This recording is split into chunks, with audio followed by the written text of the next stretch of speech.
Aquí viene un guardia en un contexto de crisis, da un golpe de Estado y no importa lo que diga o deje de decir la Constitución. No importa. Preguntémosle a los venezolanos. Claro. Preguntémosle a los venezolanos. Hoy, el gran drama del hermano pueblo de venezolano.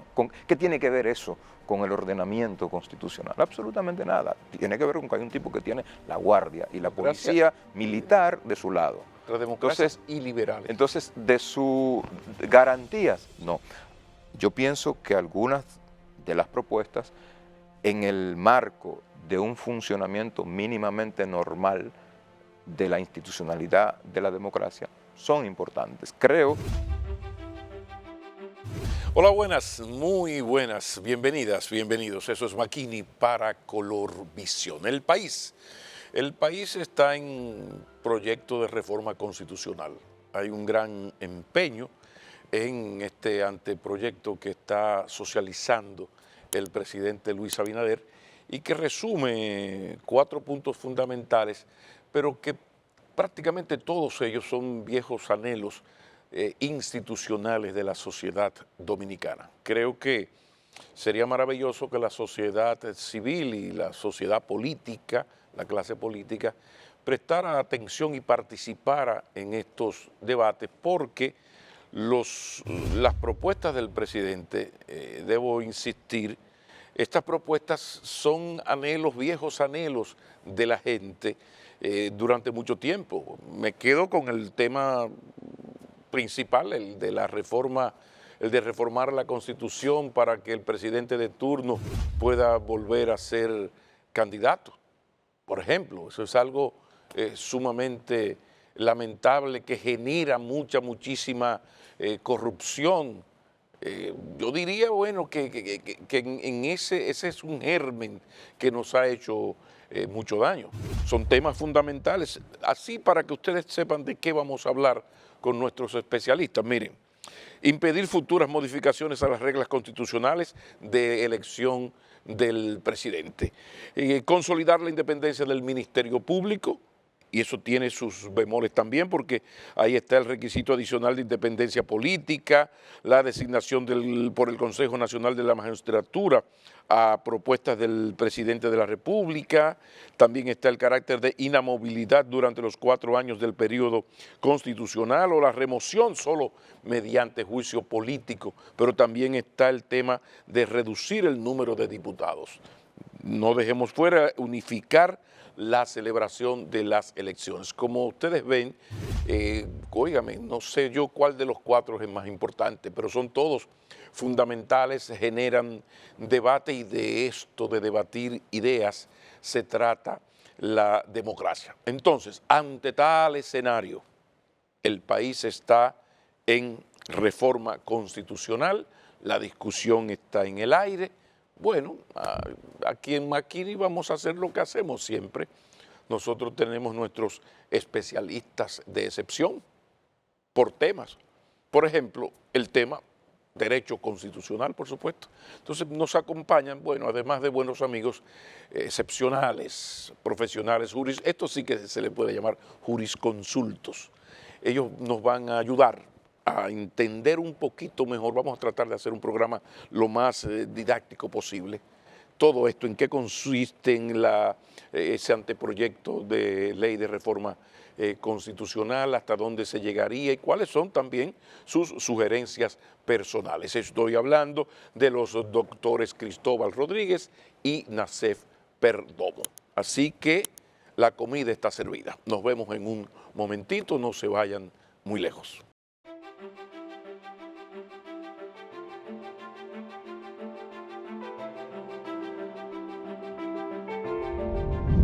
Hola, buenas, aquí seguimos, aquí continuamos. Reiterada la invitación para que nos acompañen en este programa especial sobre la propuesta de reforma constitucional del presidente, entre otros temas, si hubiese tiempo, que no estoy muy convencido. Pero bueno, como les decía al inicio, había que acudir donde está la sabiduría, donde está el conocimiento de nuestros especialistas en Derecho Constitucional, viejos amigos Nacef Perdomo y Cristóbal Rodríguez. Están aquí y yo les doy la más cordial bienvenida. ¿Cómo está todo? Bien, bien, gracias. Mejor Claro. Luego de que tú nos invitaras. Las y los herederos están muy bien, príncipes, príncipes y princesas. Muy bien, muy bien. Pero miren, jóvenes, ahí está la propuesta. Yo quiero que ustedes tengan todo el tiempo del mundo para que nos ayuden a los ignaros a entender un poco en qué consisten, luces y sombras. A veces de buenas intenciones está empedrado el camino del infierno, me decía un amigo. Entonces hay como que ir al punto de ustedes, de los especialistas que ven más allá de la curva. Hablemos de estas propuestas del presidente. Nacef, para ir de izquierda a derecha. Bueno, mira, la verdad es que yo creo que para analizar el tema de la propuesta del presidente hay que tomar en cuenta algo que muchas veces se ignora en el debate, y es que ciertamente la Constitución es un documento que sirve de contrato social, razón por la cual tiene una dimensión política tan o más importante que su dimensión jurídica. Eso es necesario entenderlo y aceptarlo al momento que se va a discutir o analizar una constitución. De la misma forma, y ya esto es referido a cualquier reforma constitucional, pero particularmente en este caso a la reforma que propone el presidente de la República, hay que distinguir entre las intenciones y los efectos. Es decir, tú puedes tener buenas intenciones, que me parece que es el caso, pero los efectos de la propuesta concreta pueden no ser lo que tú esperas. En términos de reforma constitucional, como es una norma que además se tiene que interpretar y aplicar de manera integral, no es como algunas otras normas jurídicas que tú puedes coger un artículo y otro no. La Constitución tú tienes que interpretarla de manera integral y además atendiendo a su naturaleza política, porque no tiene una norma jurídica por encima de ella. Está muy sujeta a la ley de las consecuencias inesperadas. Entonces, yo creo que eso es lo que ocurre con las dos principales propuestas que hace el presidente de la República. Primero, establecer una cláusula pétrea para el tema de la reelección, de que ninguna persona pueda reformar la Constitución para cambiar el sistema de 2 veces y nunca más. Y luego con el tema de la inamovilidad del Procurador General de la República, que no es independencia del Ministerio Público, porque ni el Ministerio Público se resume en el Procurador General, eso sería ignorar el hecho de que hay una autonomía presupuestaria, tiene un órgano de gobierno constitucional con capacidad reglamentaria, hay carrera del Ministerio Público, y el Procurador es solamente un funcionario. Entonces, y tampoco hay que confundir la inamovilidad del procurador con la independencia del procurador. Son cuestiones absolutamente distintas y no necesariamente el procurador, la inamovilidad garantiza la independencia.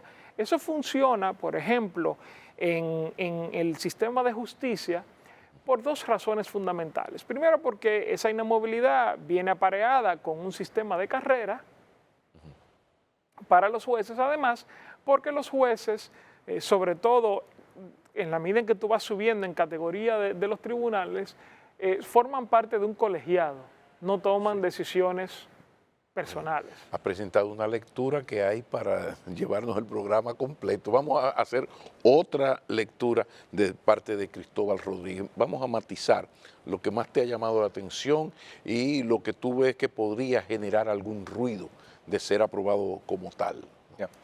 Bueno, yo creo que como decía Nacef, los 2 temas más importantes son el tema de la reelección y la propuesta alrededor del Ministerio Público. A eso yo agregaría un tercer tema que para mí tiene mucha más relevancia de la que se le ha dado, que es la sustracción, sacar al Procurador General de la República del Consejo Nacional de la Magistratura, que también forma parte de la propuesta del presidente de la República. Con relación a la cuestión de la reelección, yo creo que hay una cuestión simbólica que trasciende lo jurídico, pero que tiene un peso específico en la propuesta del presidente. Hay un fardo histórico muy pesado alrededor de ese tema en el país. Es tal vez el tema que de manera más constante ha gravitado, con un saldo siempre negativo en todo el devenir histórico y en toda la evolución constitucional en la República Dominicana. Guerras civiles, golpes de estados, contragolpes de estados, dictaduras, están asociadas de manera más o menos directa al fenómeno de la reelección presidencial y de la vocación que durante muchísimo tiempo tuvieron presidentes y jefes de Estado por prolongar el periodo de su mandato. Entonces, la idea de petrificar el texto del sistema de reelección que tenemos en la Constitución es la mejor. Yo creo que no. Yo creo que no. Lo dije en su momento, lo he reiterado después. Pero entiendo las razones. Eso, mucha gente, una buena parte, yo creo, de la comunidad jurídica que más o menos ha estado participando de manera activa en las discusiones del derecho público, del derecho constitucional, han presentado reparos sobre ese mecanismo, sobre esa modalidad para buscar, para perseguir la intención de evitar que se rompa, o no que se rompa, que una persona que llega al gobierno con un impedimento para continuar busque una forma de modificar la Constitución. Pero lo que no entiendo es que en la Constitución actual está eso muy claro, pero también, corríjanme, se supone que toda Constitución debe tener en su interior la posibilidad de ser modificada. Claro, entonces, ahí no hay eso no traería problemas. Sí. Porque lo de pétreo como que no se entiende mucho porque los pueblos, todo esto... Vamos a hablarlo desde el punto de vista del realismo político. ¿Por qué esa fórmula?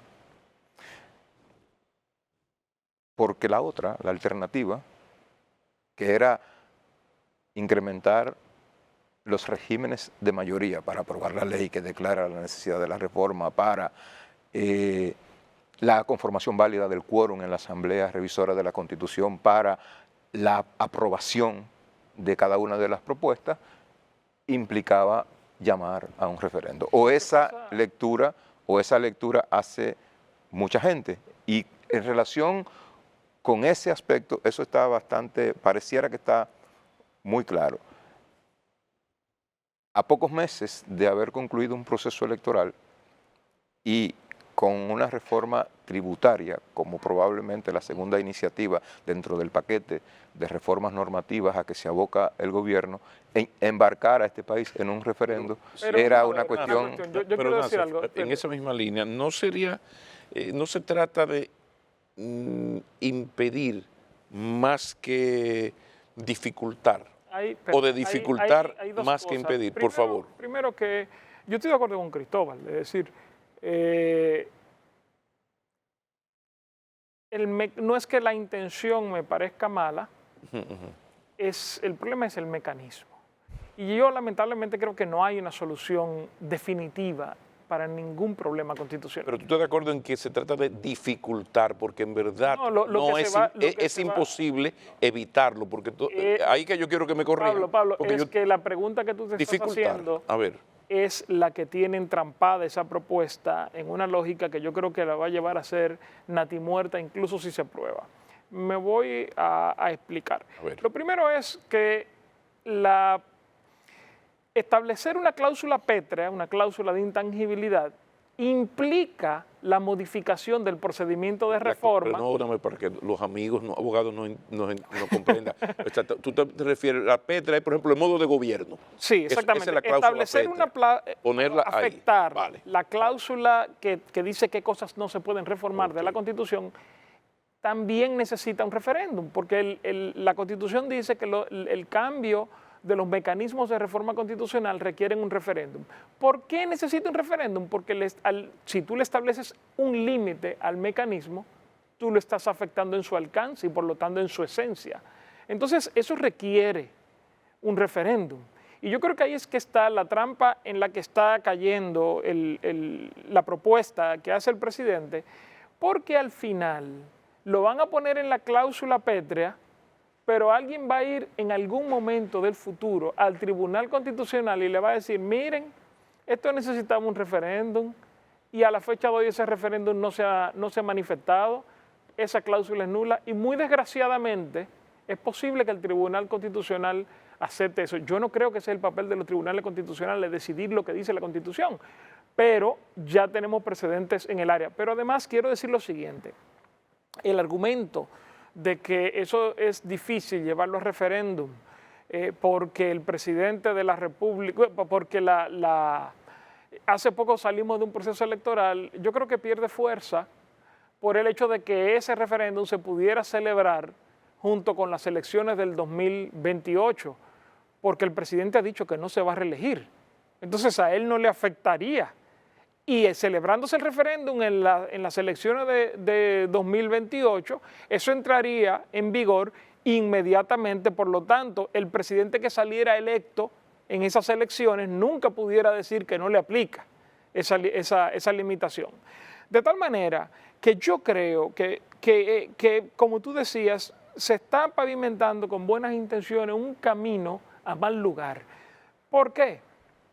Primero, porque se está estableciendo como precedente que nosotros podemos tomar decisiones que nuestros hijos, nietos y bisnietos nunca van a poder afectar.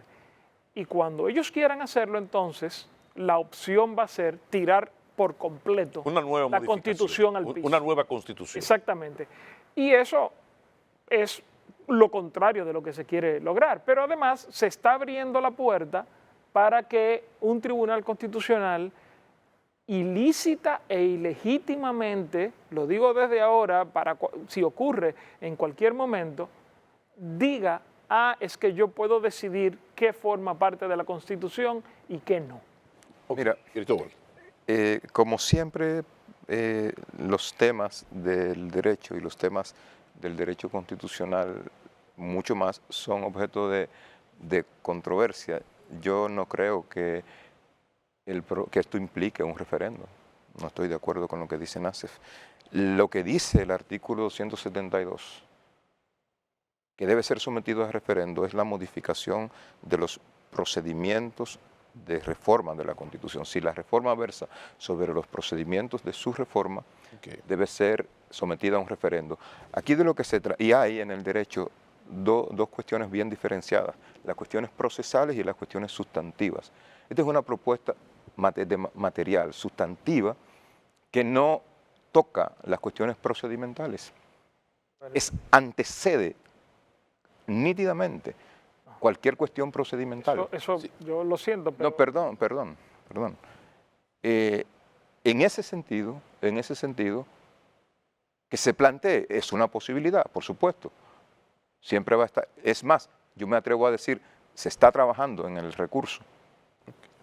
Pero ese es, a mi modo de ver, una lectura errada de la disposición constitucional respecto de lo que debe ser objeto de referendo al tenor de lo que dispone el artículo 272. Y vuelvo a decirlo, yo era y soy partidario de otra fórmula. La fórmula del incremento de la mayoría, lo escribí hace muchísimo tiempo. Tres cuartas partes. Las que fueran.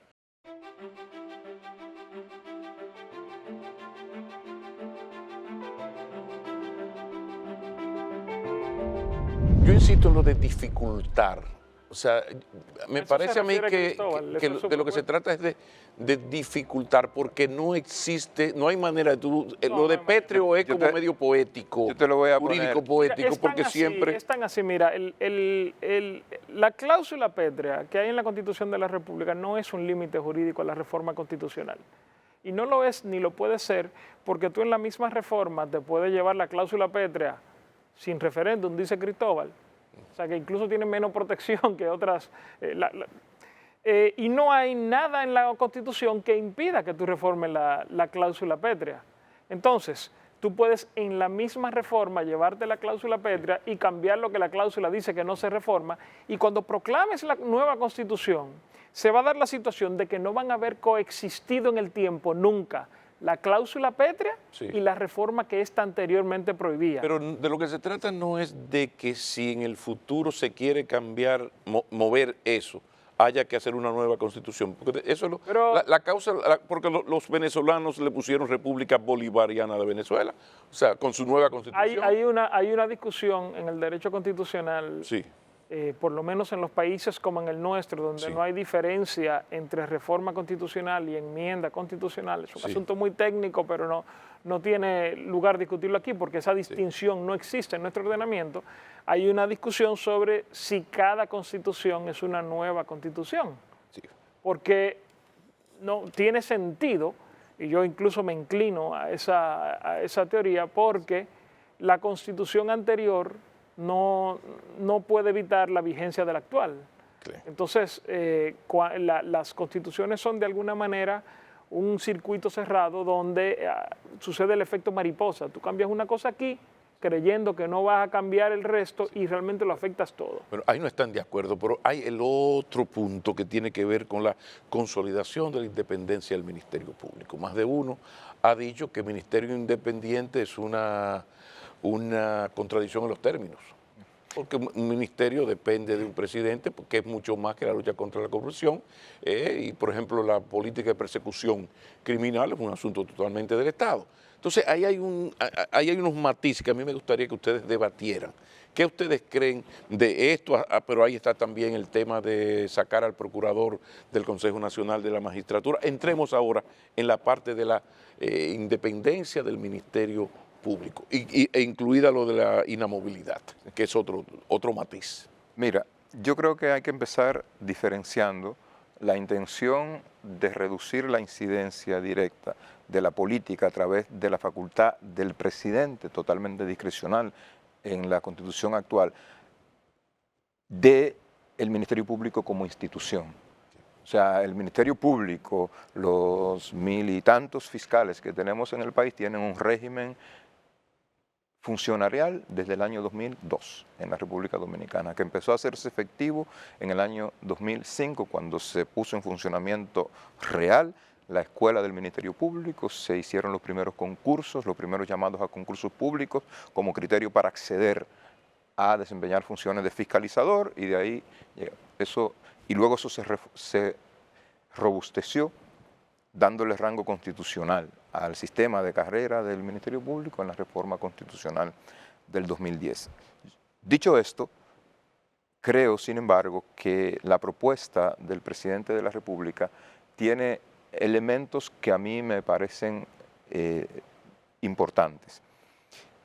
Uno que no se ha hablado, que para mí es el más importante, es porque sí toca el tema que para mí es clave, es establecer un sistema, un régimen de incompatibilidades. No se ha hablado de eso. ¿En qué consiste eso? Matízalo, por favor. Decirte, si tú en los últimos 5 años fuiste dirigente político, miembro del comité central de un partido X, no puedes ser procurador general o procuradora general de la República. Para mí eso es lo más importante. Luego, el tema, o sea, yo no tengo ningún inconveniente que el presidente designe por decreto, discrecionalmente, al Procurador General de la República. Tampoco veo mal que lo haga el Consejo Nacional de la Magistratura. ¿Qué sí es para mí una cuestión que hay que ponerle atención y que debería seguir discutiéndose?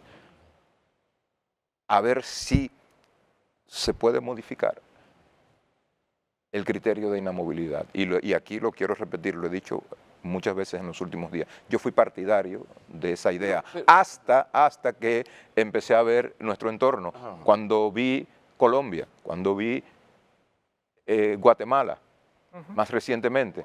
Es decir, guatemalteco. Es decir, el Procurador General de la República, realmente cuando tú miras Sí. Toda la estructura normativa que gobierna su accionar no responde ante ¿Y nadie. por qué hay ese temor, Nacef, como a lo político? Como que quitar, se supone que se va a un proceso electoral para que los partidos ganen o pierdan. Y a partir de los resultados de las elecciones hay un presidente, hay senadores, hay Las elecciones diputados. tienen consecuencias. Y a partir de ahí, pues se toman unas decisiones. Entonces aquí hay, que ese es otro tema que dudo que nos dé tiempo, pero me llama mucho la atención que hay como una antipolítica. Aquí tú Pero te mira, buscas una sociedad civil y está bien, si es un Eso es lo más político, político de todo. está cuestionado. Entonces, es un tema terrible. A ver, Nacef, por favor. A ver, yo estoy de acuerdo con Cristóbal en esos dos puntos que ha tocado. Yo creo que es correcto que se saque al Procurador General de la República del Consejo Nacional de la Magistratura. Ok, Lo ahí. creía, Vale. lo creí siempre y me convertí en genízaro de esa idea desde que yo vi lo que le ocurrió o lo que le hicieron a doña Miriam Germán en el Consejo Nacional de la Magistratura. El procurador no puede estar ahí. Porque los procuradores no deben estar participando de la escogencia de jueces. Sin embargo, no me gusta que lo escoja ahora el procurador del Consejo Nacional de la Magistratura, porque por razonamiento contrario, tampoco me parece bien que jueces participen de la escogencia del procurador. Que sí, Entonces nosotros estamos cambiando un problema institucional por otro. Sobre la política, yo soy de los que cree, por ejemplo, hay una sentencia del Tribunal Constitucional que dice que la pasada participación en la política no impide que una persona sea designada en un cargo de lo que la Constitución permite en el Consejo Nacional de la Magistratura, que se pongan las personas a jueces del Tribunal Superior Electoral, jueces del Tribunal Constitucional, jueces de la Suprema Corte de Justicia. Yo estoy de acuerdo con esa decisión del tribunal, con la posible excepción del Tribunal Superior Electoral. Pero, en el caso del Procurador General de la República también concuerdo con Cristóbal en que es correcta la propuesta del presidente, porque hay dos cosas que distinguen al Procurador General de la República de los jueces. Uno es la naturaleza de las decisiones. Es decir, las decisiones del Procurador General son decisiones, digamos, agresivas, en el sentido de yo imputo o yo voy a tratar de que se persiga a una persona o a la otra, más ahora que se le van a quitar las funciones, la mayor parte de la función administrativa con la creación del Ministerio de Justicia. Entonces, eso por un lado. Y los jueces, las decisiones que toman son decisiones sobre aplicación del derecho, o sea, un papel pasivo, no es un papel activo. Pero además, y es la segunda diferencia, esos jueces participan no toman decisiones individuales. Tienen que formar un consenso entre los jueces y ahí se da una mecánica de debate que no se da en el caso del ejercicio de las facultades del Procurador General de la República, que es un órgano unipersonal. Entonces, por esas razones, yo creo que aunque eso no necesariamente debe aplicar a los jueces, sí creo que es correcto, como dice la propuesta del presidente, de que aplique al Procurador General. Pero esto, por lo conversado hasta ahora, hay un tema importante que debemos tratar, hermanito de este. Es que ahora estamos muy cómodos con un presidente empecinado, tiene un compromiso personal, político, hasta familiar, con este asunto de la institucionalidad, de dejar una impronta. Muy bien, sí, pero él en 4 años y una semana se va a su casa. Entonces, hay un tema. ¿Ustedes creen que con todo esto que se plantea, estaría salvo el Ministerio Público de ser utilizado por un presidente para lo que llaman lawfare, o sea, la utilización política de eso? ¿Esto garantizaría, ayudaría a esto? Porque porque ahora vamos muy cómodos con un presidente que designó una señora que la había saludado 2 veces en su vida. ¿Cómo está, doña Miriam? Muy bien. Pero así no se analizan las cosas. El presidente, yo estuve, y aprovecho que no lo había hecho para agradecerle la invitación en la rueda de prensa donde presentó la reforma, y él fue algo que no, que no se le dio relevancia en las reseñas de los medios de comunicación. Él dijo, literalmente, nada está garantizado al final. Eso es una verdad como una piedra. Como una piedra. Es decir, garantías, no hay de nada, nunca. Claro. Nunca, porque si tú te pones en el extremo, aquí viene un guardia, en un contexto de crisis, da un golpe de Estado y no importa lo que diga o deje de decir la Constitución. No importa. Preguntémosle a los venezolanos. Claro. Preguntémosle a los venezolanos. Hoy, el gran drama del hermano pueblo de venezolano. ¿Qué tiene que ver eso con el ordenamiento constitucional? Absolutamente nada. Tiene que ver con que hay un tipo que tiene la guardia y la policía militar de su lado. Entre democracias y liberales. Entonces, de sus garantías, no. Yo pienso que algunas de las propuestas, en el marco de un funcionamiento mínimamente normal de la institucionalidad de la democracia, son importantes. Creo que la propuesta alrededor del Ministerio Público, sacando la idea de la inamovilidad, puede contribuir a dificultar eso. Pero garantía, no. Total. Mira, yo creo que, y vuelvo a estar de acuerdo con Cristóbal, creo que te estamos dañando el programa. Sí, también que comenzó, esa contradicción inicial que me gustó tanto. Pero quedan dos temitas por ahí. Mira, yo creo que por el contrario, y pienso que por eso hablaba, teniéndose en cuenta de la ley de las consecuencias imprevistas, que la inamovilidad del procurador nos arriesga a peores procuradores con más poder. Y eso por una razón muy sencilla. Miren, es que nada de lo que estamos discutiendo ahora es nuevo. Los Estados Unidos de América del Norte y su proceso de constituyente son el fundamento de la lógica de las constituciones de democracias liberales en el mundo entero. Y en el Federalista, un libro que fue escrito para defender que no se aprobara la Constitución en su forma, o para bien, que se aprobara la Constitución sin las 10 enmiendas, que perdió políticamente en ese momento, pero, porque se aprobó con la primera 10 enmiendas, pero al final han sido la base del pensamiento constitucional estadounidense. Y en el Federalista, Madison decía que se tenía que tener una constitución porque si los hombres fueran ángeles no hubiera necesidad de gobierno, pero si los ángeles gobernaran no hubiera necesidad de límites. Claro. Entonces cuando tú pones una persona en un puesto con tanto poder que no pueda ser removido si no es con un juicio político, pero que nunca ha obtenido un voto, tú lo que estás es abriendo la puerta a que en República Dominicana se repita la experiencia guatemalteca a la que hace referencia Cristóbal, que es una procuradora general revelada ante el resultado de las elecciones.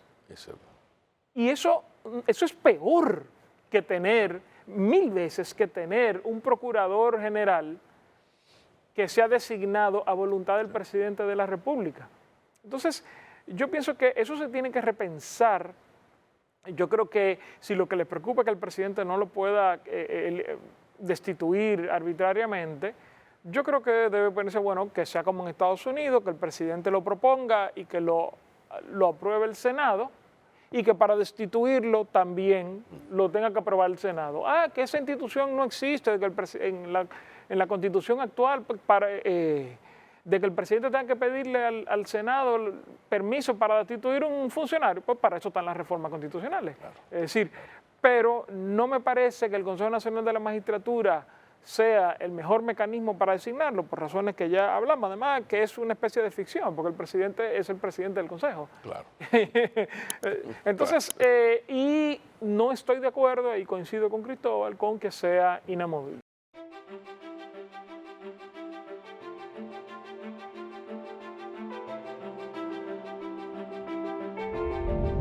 A ver si tengo mejor suerte ahora, porque hay una propuesta de reducción del número de diputados a 190 en total, 178 por circunscripciones, 5 nacionales.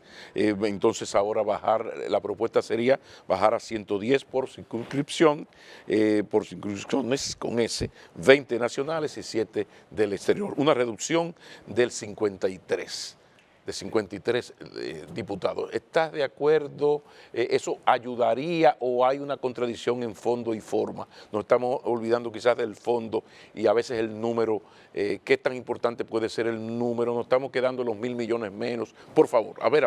Mira, en el año 2000... Y no te dejes echar guararé. En el año 2009... Responde. En el año 2009 yo estaba como asesor de la Asamblea Revisora de la Constitución, y en esas atribuciones o en esas funciones apoyé técnicamente a Julio César Valentín, que era vicepresidente de la Asamblea, en una propuesta que presentó para la creación de un Congreso unicameral. Yo creo que solo Valentín votó a favor de esa propuesta. Yo no, como no tenía, como mi rol era solamente técnico, no podía votar. Pablo, pero lamento decirte que vas a tener que esperar al último tema. Porque también, qué coincidencia. Te hago la anécdota para decirte mi creencia, digamos, mucho tiempo analizando el tema y de ver un poco la evolución. Yo creo que aquí lo que necesitamos es eliminar el Senado de la República, punto. Eliminar el Senado. Es una cuestión que sobró siempre. Es un viejo debate en el aparato institucional. En la sociedad. Ahora, me parece, salvo los temas de la carpintería, o para decirlo como decía Giovanni Sartori, de la ingeniería constitucional, van a estar los detalles que van a dar cuenta de qué tan efectiva pueda ser la propuesta de la reducción. A mí me parece, de entrada, importante que se haya reducido en 53 miembros los integrantes de la matrícula de la Cámara de Diputados. Yo ahí no estoy de acuerdo. Y te voy a decir por qué. Eso es. ¿Cuál es la ganancia?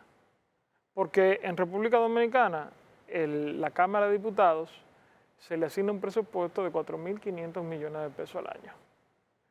Y te dicen que se van a ahorrar 1.000 millones de pesos al año.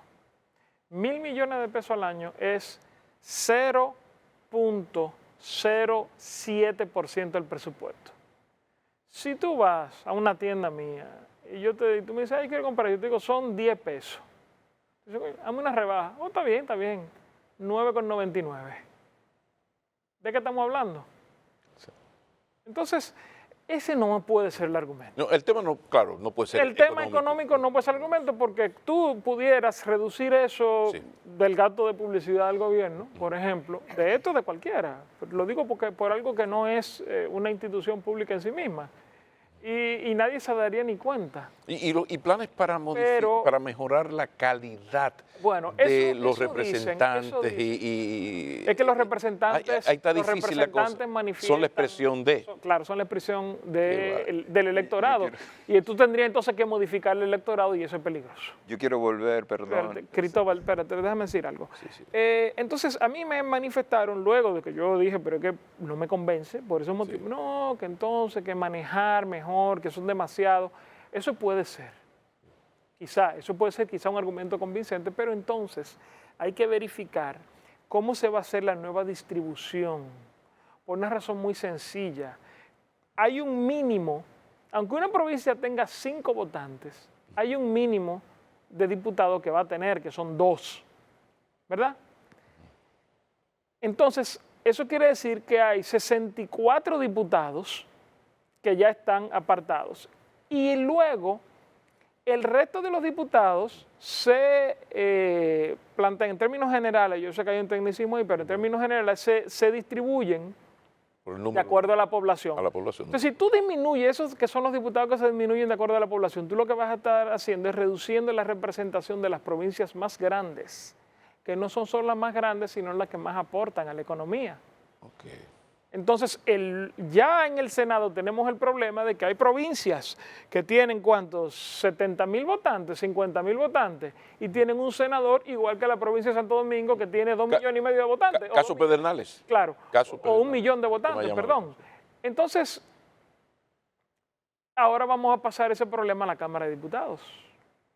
Y yo creo que eso no es que no pueda hacerse, pero hay que hilarlo muy fino. Mira, cuando hablaba de ingeniería constitucional, y me temo que voy a entrar al último tema de tu agenda, cuando tú miras la propuesta de disminuir la matrícula en la Cámara de Diputados asociado o relacionado con la propuesta de unificar las elecciones. Sí. Tú tienes ahí los dos grandes temas que van a dejar las tareas más acuciosas y más difíciles de precisión normativa.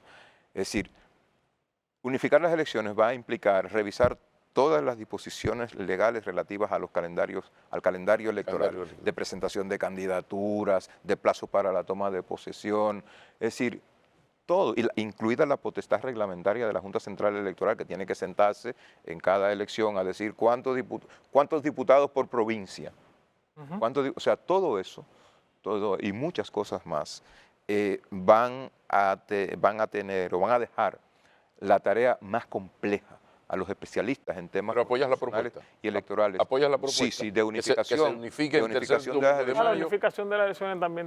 Totalmente, por una razón sencilla. Por una razón sencilla. ¿Qué pasó en el 94? ¿Cuál era el argumento para separar? Laura ya no vive aquí. Para separar en 2 años las elecciones. Primero, las presidenciales de las legislativas y municipales. El arrastre. Pero como 20 y pico años después tuvo que venir una sentencia del Tribunal Constitucional para pronunciarse sobre el arrastre a nivel de las cámaras legislativas. No funcionó. Claro. En el 2010 dijeron, no, vamos a volver a unificar legislativas y presidenciales y vamos a separar las municipales entre meses. La peor de todas las opciones. La peor de todas las opciones. Claro. Y ahora yo creo que lo más sensato es que volvamos al sistema de 2 años. Yo lo he dicho y aquí en el año 2020, oye, en el año cada 2020. 2 años elecciones. Perdón, entonces no está de acuerdo con unificarla y hacerla cada 4 años, sino volver a 2. Volver a 2. A ver, cada 2 años. Es mejor. La propuesta es cada 2 años. No, a mí me parece, es que no funcionó. No, pero eso es lo que quiero. Dijo que no funciona. Eso es lo que quiero dejar claro. O sea, la propuesta tuya es que la unifiquemos tercer domingo de mayo Yo cada 4 años. estoy de acuerdo con la propuesta tal y como Perfecto, está pero tú no estás de acuerdo. Yo estoy de acuerdo con la propuesta en el sentido de que, como dice Cristóbal, la situación que tenemos actual, que son elecciones en febrero y elecciones en mayo y posible elección en julio, es el peor de los 2 mundos. ¿Tú estás de acuerdo con el tercer domingo de mayo cada 4 años? Sí, porque lo considero un avance sobre lo que hay. A mí me gustaría que volviéramos a las elecciones cada 2 años. ¿Por qué? Porque eso obliga a lo que los franceses llaman la cohabitación cuando ocurre. Ese fue el argumento. Y funcionó ese argumento. Cuando se hizo así, los resultados de eso de cada 2 años. El argumento era eliminar el arrastre y el arrastre tuvo que ser tratado en una sentencia del Tribunal. Pero bueno, pero resuelto eso, yo creo que funciona porque abre la posibilidad de que a medio término del ejercicio del presidente haya, digamos, un check del electorado de decirle, mira, no van tan bien las cosas. Que eso no necesariamente es malo para el presidente, lo puede ayudar a corregir. Pero además, yo sé que hay gente que dice, pero que entonces, que nosotros que duramos en campaña los 4 años, porque siempre hay elecciones, pero las elecciones fueron en mayo y aquí se está hablando de precandidatos para el 2028, entonces tener la Junta no soluciona ese problema. Y además, que yo soy de opinión que eso de que dejen a la población descansar es un argumento a medias y un poco peligroso, porque tú no puedes al mismo tiempo pedirle a la clase política que tenga cercanía con la población y además pedirle que se desaparezca durante 3 años en cada periodo electoral. O una cosa o la otra. Y yo creo que para que la democracia sea sana, es preferible que la clase política esté en todo momento tratando de ganarse la buena voluntad de los votantes. Finalmente, ustedes están donde se cocina el sancocho, en el meollo del problema. Yo sé que el presidente les ha escuchado, toma muy en cuenta sus opiniones. Ahí está, las cartas están sobre la mesa. ¿Cómo ustedes ven a partir de las discusiones hasta ahora que podría terminar todo esto? Un poquito voy a poner la bola de cristal aquí, que es un poquito difícil, pero bueno, ¿Por dónde va a terminar todo esto? Yo lo veo con varias acciones de inconstitucionalidad ante el Tribunal Constitucional contra la propuesta desde el momento en que se presente. Va a haber acciones de amparo pidiéndole, lo típico que siempre pasa, pidiéndole al Tribunal Electoral que pare el proceso, va a haber acciones de inconstitucionalidad y lo veo como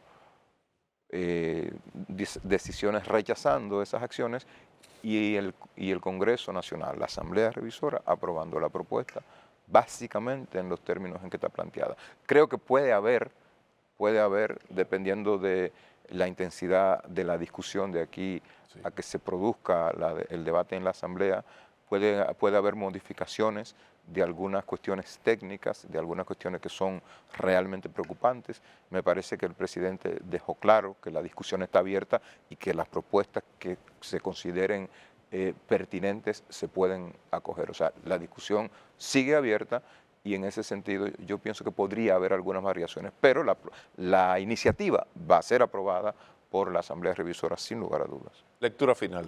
No, yo pienso lo mismo. Yo espero y creo que deben ser rechazadas las acciones de inconstitucionalidad, a menos que sean por cuestiones de forma. Contra la ley de convocatoria, esa ha sido mi posición siempre, está en mi tesis doctoral. Yo no, o sea, uno no puede pretender cambiar de opinión en ese sentido, ni tampoco tengo la voluntad de hacerlo, pero lo que sí me gustaría es que el Tribunal Constitucional, cuando lo haga, que creo que lo va a hacer y que creo que es correcto que lo haga, pero que sea prudente, que cuando saque esas decisiones no sean decisiones que vayan más allá de lo estrictamente necesario y sirvan de pie de amigo para que un Tribunal Constitucional posterior reclame la capacidad de decidir cuál es el texto de la Constitución. Por otra parte, el presidente Abinader, como el presidente Medina, como el presidente Fernández, como el presidente Mejía, va a tener, digamos, su constitución, o sea, va a dejar su... eso no es malo en términos generales. Yo pienso que la Constitución dominicana es de las más estables. Pienso no, eso está en los números. Es de las más estables en América Latina y el mundo occidental. No hay que tenerle miedo a las reformas, tanto como para aprobarlas como para luego cambiar lo aprobado en una anterior. Eso es parte normal de la democracia y lo que tenemos que hacer los ciudadanos es participar del proceso con nuestras opiniones en un sentido u otro. Muchas gracias, señores. De esto se trataba, era pedirles ayuda para que todos, y me pongo primero en la lista, entendamos un poquito mejor todo esto tan fundamental para nuestra democracia. Además, para mí personalmente ha sido una gran satisfacción, no solo profesional, el ver que es posible este tipo de diálogo y estas contradicciones entre gente de altísimo nivel, porque esto es lo que a mí me gustaría, es un viejo sueño, de que uno pudiera hacer programas para debatir ideas, para escuchar los aportes de los especialistas, ¿no? En esta época triste, donde la comunicación coprológica, pues, ha cautivado a las grandes masas, y la verdad es que yo le agradezco muy mucho a ustedes esta comparecencia. Yo lo que espero que podamos seguir con NACEF en algún momento, fuera de las cámaras, fuera de la con cámara, un vinito amenizando la conversación. Sí, lo lamentable, yo creo que la próxima vez vamos a tener que invitar a Laura, porque Laura es más frontal que ustedes, y Laura me va a ayudar.